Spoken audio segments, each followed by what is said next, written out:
여러분 안녕하십니까. 2019년 8월 6일 화요일 신문사설 비평을 시작하겠습니다. 먼저 경제 문제입니다. 조선일보는 실물 침체에 이어 주가, 원화 폭락, 금융 흔들리면 안 된다라는 제목의 사설에서 정책 기조를 대전환해 국내외 한국 경제에 대한 평가를 바꿔야 한다 이렇게 주장했습니다.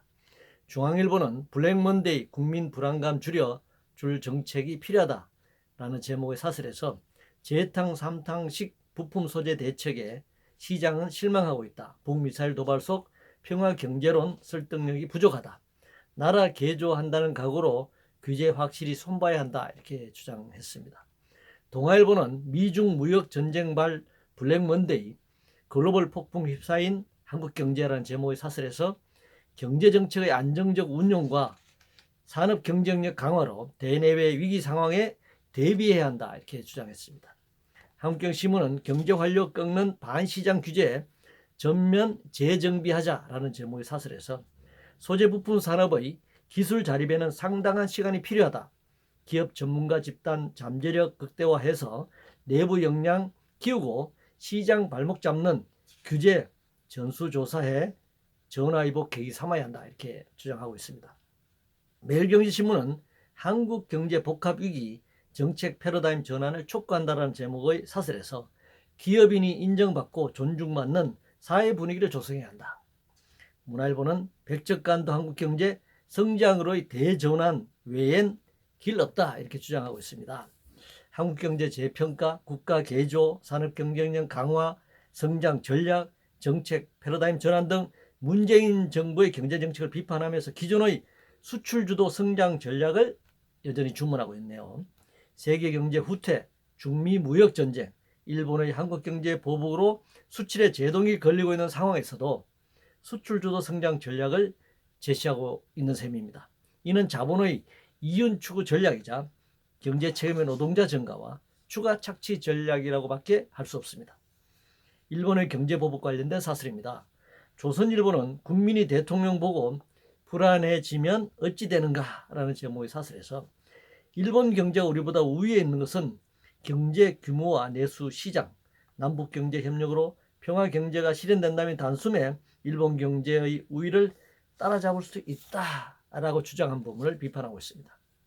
문화일보는 남북 경협으로 단숨에 따라잡는다는 발상의 4대 맹점, 중앙일보는 도쿄 여행금지 검토 지소미아 파기 여당 감정에 기를 땐가, 동아일보는 소재부품 국산화 집중 지원하되 단기 처방 그쳐서는 안 된다.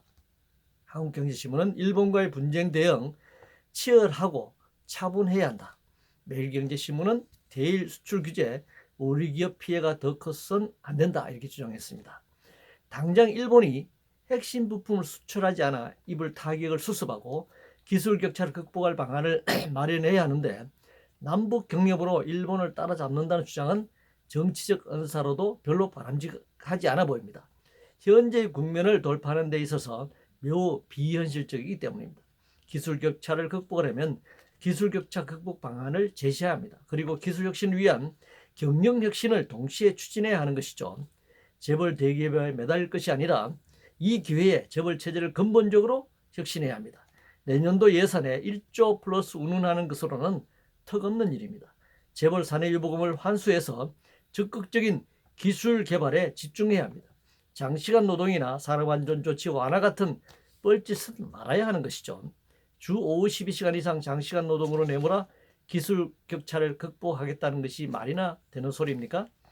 전시작전권 관련해서 동아일보는 전작권 검정 첫 한미훈련 전환 조건 엄정 평가해야 한다 이렇게 주장했습니다. 한국 전쟁 때 이승만이 메가드에게 나라의 작전권을 넘겨줬습니다. 그로부터 70여 년 동안 정시 작전권 없는 나라, 주권 없는 나라가 된 것이죠. 전시 작전권 없는 군 통수권자인 대통령, 그리고 창피한 줄도 모르고 어깨에 별을 주렁주렁을 단 장군들, 더 이상 전시 작전권을 미국에 맡겨둘 수는 없습니다. 작전권을 돌려받는데 무슨 실험과 평가가 필요하단 말입니까? 이미 10년 훨씬 이전에 전작권 환수가 합의된 대로 추진해야 합니다. 이명박 박근혜가 이것을 미국에 다시 줘버렸는데 반드시 지금 정부에서는 전시적 정권을 환수해야 한다 이렇게 생각합니다. 외교 관련해서 조선일보는 미국의 대한 안보 청구서에 중권 협박 시작 무슨 대비 있나라는 제목의 사설에서 오직 한미동맹뿐이다 이렇게 주장했습니다. 박근혜 정권도 사드로는 북핵을 방어할 수 없다고 했습니다. 그런데 한미동맹 때문에 배치당한 것이죠. 문재인 정권이 임시 배치한다고 말한 적이 2년이 넘었는데 다시 사드 부지 공사 강행한다는 데 대해서 아무런 말이 없습니다. 중국은 미국의 대중국 포위 전략에 따른 AMD 체제 구축이고 이를 한국이 용인했다는 이유로 경제 보복을 진행해 왔습니다. 이제 한미동맹의 이름으로 미국이 중거리 미사일을 추가 배치하면 중국의 무역 보복은 지금보다 훨씬 더 강해질 것입니다. 한미동맹이라는 대비로는 이 악순환의 고리를 끊을 수 없다. 한반도 평화와 동북아 평화를 기할 수 없다. 이렇게 생각합니다. 파업과 관련해서 함경신문은 중앙노동위원회가 노조 파업에 자리 깔아주는 일 없어야 한다라는 제목의 사설에서 자동차와 조선에 이어 철강업계 노동조합까지 줄줄이 파업을 예고하고 있다라면서 이렇게 주장했네요. 중앙노동위원회가 노동자들의 자유로운 파업을 막을 권한은 없습니다.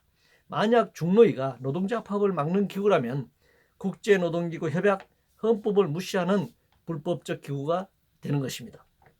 남북관계 관련해서 문화일보는 문정부 권력적 저자세에도 맞을 짓 말라는 북핵갑질이라는 제목의 사설을 내보냈네요.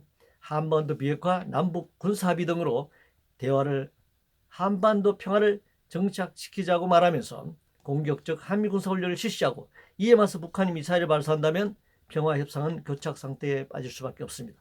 갑질은 힘 있는 자가 하는 짓이죠.